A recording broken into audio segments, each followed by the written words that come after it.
नमस्कार दोस्तों, स्वागत है आप सबका आपके अपने इस YouTube चैनल मनफ स्टोरीज पर।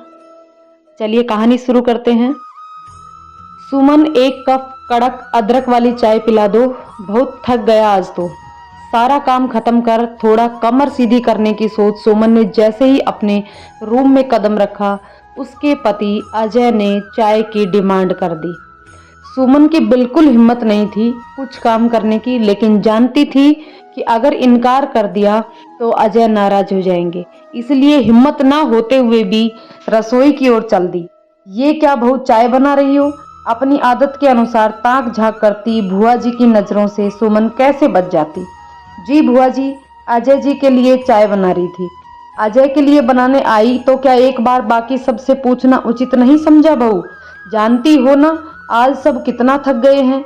चलो एक भगोना चाय बना दो, सब पी लेंगे तो थोड़ा ताजगी आ जाएगी। और हाँ, मेरी चाय अपनी सास के कमरे में ले आना, साथ में कुछ नमकीन भी लेते आना। बुआ जी ने सुमन को आदतन ताना देने के साथ साथ बात भी बता दिए।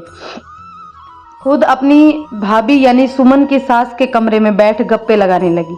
आज सुमन के ससुराल में अखंड रामायण का पाठ था। पूरे 24 घंटे पाठ चला था। सभी नजदीकी रिश्तेदारों को बुलाया भेजा गया था। घर में मेहमान आए हुए थे, इसलिए सुमन को भी पिछले एक हफ्ते से बिल्कुल भी आराम नहीं मिल पाया था।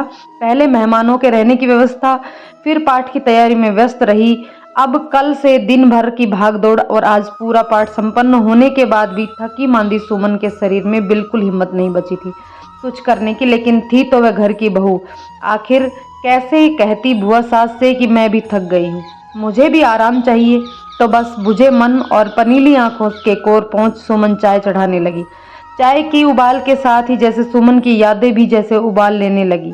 कितने अरमान से सुमन के मम्मी पापा ने उसकी शादी अजय से की थी। इकलौती बेटी थी सुमन, इसलिए सुमन के मम्मी पापा के अरमान भी ढेरों थे। किसी भी राजकुमारी की तरह विदा किया था अपने आंगन से। गहने, कपड़ों, लेटेस्ट कार और लाखों कैश से लदी सुमन ने अपने ससुराल की दहलीज पर कदम रखा था।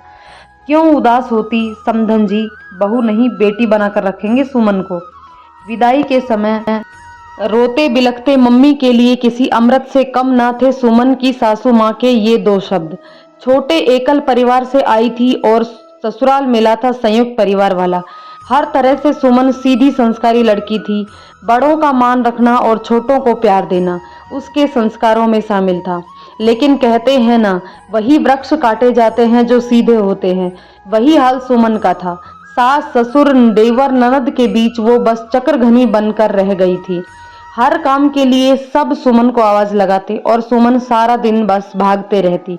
अपने घर में किसी काम को हाथ न लगाने वाली सुमन सारा काम करती और आदत न होने के कारण रोज कुछ ना कुछ चूक हो जाती। बहू की छोटी गलती भी ससुराल में बड़ी ही होती है और हर गलती पर सासू माँ आंखें दिखाने लगती, जाने क्या क्या बोलती रहती और हर बार एक ही आलाप रटती रहती, हाय बहुत पछता रही हूँ एकल परिवार की लाडली बेटी को बहू बनाकर।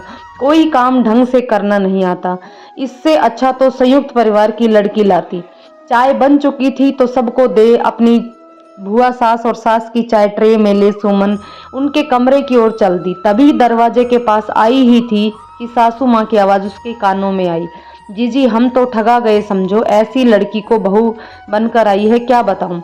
कोई काम बिना गलती के कर ही नहीं सकती। इसकी माँ ने तो कुछ ना सिखाया ना समझाया, बस शादी करके हमारे सर पर डाल दिया। क्या बताऊं, आराम तो जैसे किस्मत में ही नहीं है मेरे। सही कहा भाभी, अभी देखा मैंने, सिर्फ अपने और अजय के लिए चाय बना रही थी। इतनी समझ नहीं कि मेहमानों से भी पूछ ले। कैसे पूछेगी, एकल परिवार की लड़कियां होती ही ऐसी हैं। सिर्फ मैं, मेरा पति और वो, क्या जाने संयुक्त परिवार में कैसे निभाया जाता है। आगे की बातें सुनने की हिम्मत सुमन ना कर सकी। चाय की ट्रे वापस रसोई में रख अपने कमरे में जा लेट गई। 2 दिनों से ना ठीक से खा पाई थी और ना ही ठीक से सो पाई थी सुमन। रसोई और मेहमानों की जिम्मेदारी अकेली अपने कंधों पर ले सुमन सारी व्यवस्था देख रही थी, क्योंकि सासू माँ और नंदों को तो सज संवर कर सेल्फी लेने से फुर्सत ही नहीं थी। फिर भी तारीफ के 2 बोल तो दूर सासू माँ उसके पीठ पीछे बुराई कर रही थी। आज सुमन सोच में डूब गई थी कि क्या मिला है उसे पिछले 1 साल में सिवाय डांट और तानों के। चाहे जितनी भी कोशिश वो करती, लेकिन सासू माँ तारीफ के 2 बोल कह कभी उत्साह नहीं बढ़ाती। सलीके से किए कामों पर जितनी लंबी उसकी चुप्पी होती, उतनी ही किसी गलती पर उनकी डांट। और आज तो पानी सिर से उठ चुका था। अपनी ही बहू की बुराई दूसरों के सामने करते एक बार भी नहीं सोचा सासू माँ ने। बस अब और नहीं, अब बात स्वाभिमान की थी। चाय में देरी होते देख भुआ जी और सासू माँ गुस्से से सुमन को ढूंढते हुए कमरे तक आ गई। सुमन को लेटा देख सासू माँ आग बबूला हो चुकी थी। हद करती हो बहू तुम, हम चाय का इंतजार कर रहे हैं और तुम आराम फरमा रही हो। और कोई दिन होता तो शायद अपनी सास की डांट सुन सुमन रसोई की ओर दौड़ चुकी होती, लेकिन आज नहीं। सही कहा माँ जी, आखिर मैं कैसे आराम कर सकती हूँ? मैं तो बहू हूँ, और बहू को कहाँ हक होता है आराम करने का, थकने का। लेकिन माँ जी मत भूलिए कि बहू भी एक इंसान ही होती है, उसे भी दर्द होता है, वह भी थकती थी। आज तक मूक गाय समान रहने वाली सुमन को बोलते देख एक बार तो उसकी सास और अजय चौंक उठे। माँ से ये किस लहजे में बात कर रही हो सुमन? माफी मांगो। अभी अजय नाराज हो उठा। जरूर मांगती माफी अजय, अगर मेरी गलती होती, लेकिन जब कोई गलती ही नहीं की तो फिर माफी किस बात की? और अजय आप किस हक से मुझसे माफी मांगने की कह सकते हैं?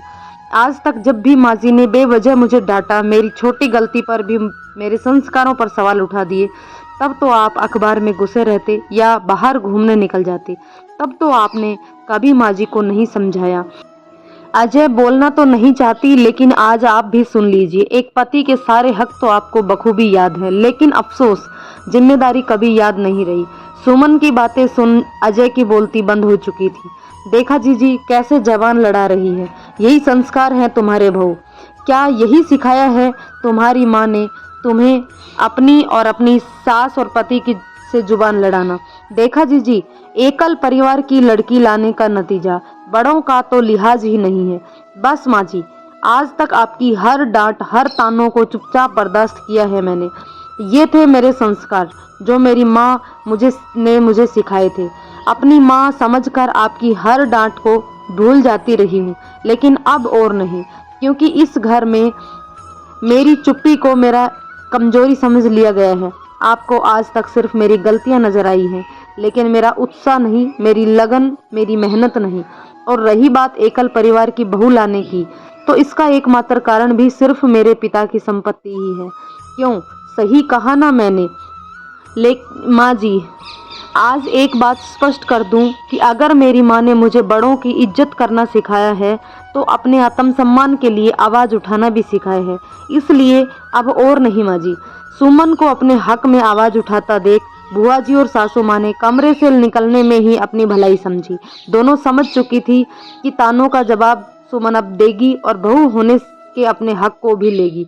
समय रहते सुमन ने भी अपने सास को सच्चाई का आईना दिखा दिया था और अपने स्वाभिमान को भी टूटने से बचा लिया था। दोस्तों, कमेंट करके बताइए आपकी इस कहानी के बारे में क्या राय है। यदि कहानी पसंद आई हो तो इसे लाइक शेयर करें, और चैनल पर नए हैं तो चैनल को सब्सक्राइब करना ना भूलें। धन्यवाद।